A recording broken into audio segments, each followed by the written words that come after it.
cours de leur patrouille, ils remarquent sur ce rond-point une camionnette très mal garée.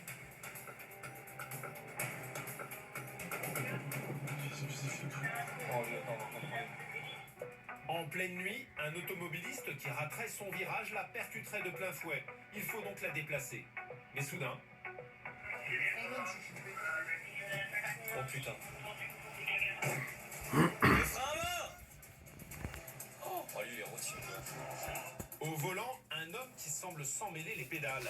Romain et Julien ne savent pas encore à qui ils ont affaire. On va procéder à un dépistage. Monsieur, on n'a dit pas de cigarette, s'il vous plaît. Il y en a pour 2 minutes. L'alcool. Non, je suis pas en train de conduire. Et vous faisiez quoi, monsieur?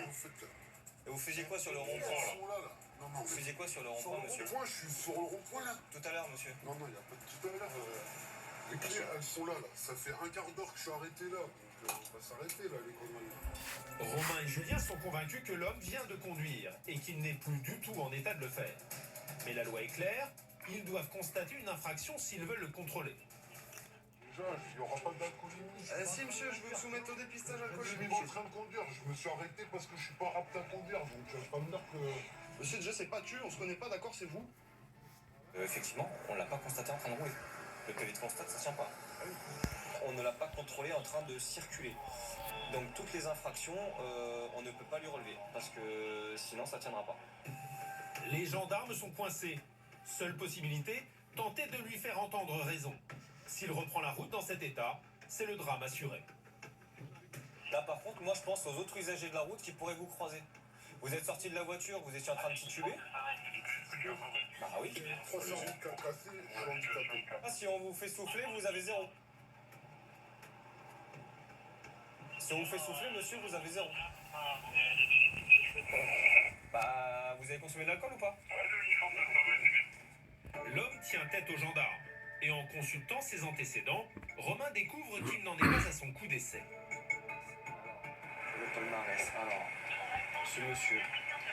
Donc, conduite d'un véhicule en état d'ivresse, circulation avec un véhicule sans assurance, récidive de conduite d'un véhicule en ayant fait usage de plantes comme stupéfiants, usage illicite de stupéfiants, acquisition de stupéfiants, conduite d'un véhicule dans un état alcoolique d'au moins 0,80 g.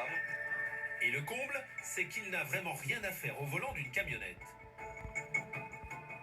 Donc voilà, là on vient de passer monsieur au fichier des permis de conduire. Donc c'est bien stipulé que son permis est suspendu. C'est extrêmement frustrant. Extrêmement frustrant. Malheureusement, voilà, il y a des lois, effectivement, on l'a pas constaté en train de circuler. Donc malheureusement, même si on entame quelque chose, derrière, ça sera cassé. Tout ce qu'on peut faire, c'est lui relever un stationnement dangereux, étant donné là où il est stationné. Il écope donc 235 € d'amende et 3 points en moins. Une nouvelle ligne sur le CV déjà bien chargée de ce conducteur qui a réponse à tout. Moi, j'ai eu un accident, j'étais passager, on était complètement fait. Et ben, c'est une connasse qui nous a rentré dedans un feu rouge. Oui. Elle était avec son portable dans la main, quoi. Et c'est nous qu'on est heureux, bordel. Vous venez de me dire que vous étiez complètement défait, mais que c'est pas vous le responsable. Et on avait pris de LSD. LSD, alcool, et c'est les autres les responsables. Et c'est les autres qui sont dangereux. Un feu rouge, on s'était rentré dedans, quoi. Et c'est là Oui. L'homme n'en fait visiblement qu'à sa tête, sans se soucier des règles. Je sais que c'est pas la première fois, on a vu vos antécédents, vous êtes déjà connu pour ce genre de fait. En novembre, quand je vais passer au tribunal, Vous allez être en récidive de récidive de je vais récidive. leur dire ce que je vous ai dit, que moi, la société, comme ils me la proposent, ben, parce que j'ai fait les aides et qui a défendu la nature, hein, ils m'ont dit. Vous étiez à Notre-Dame-des-Landes? Tout. La vache, les gendarmes qui perdaient comme ça. Ah, c'est peut-être moi, j'y étais. C'était beau. Romain est tombé sur un rebelle anti-système, mais il compte bien faire en sorte que l'homme soit intercepté s'il repart. Alors il lance un appel à toutes les patrouilles du secteur. Et ce que je vais faire, c'est que je vais appeler la nationale. Et si monsieur repart, il faut qu'il le contrôle, parce que c'est clairement un mec comme ça, j'aimerais pas le croiser. J'aimerais pas que demain des gens, des familles, sans reprocher, croisent sa route. Romain est choqué par un tel comportement. L'homme semble se moquer totalement du risque qu'il fait courir aux autres. Il nous a dit clairement, de toute façon, mettez-moi les amendes, je suis RMiste, je payerai pas. Je m'en fous. Donc ça, c'est typiquement le comportement des gens qui se permettent tout et qui savent très bien qu'ils payeront jamais.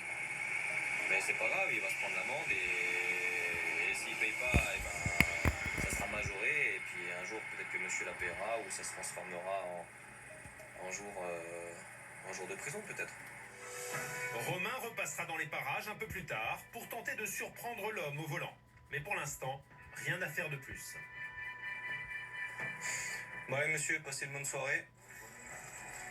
Bah bonne nuit, oui. Des contrôles de gendarmerie qui finissent par payer. L'an dernier, la mortalité a baissé de 3% sur les routes de la région.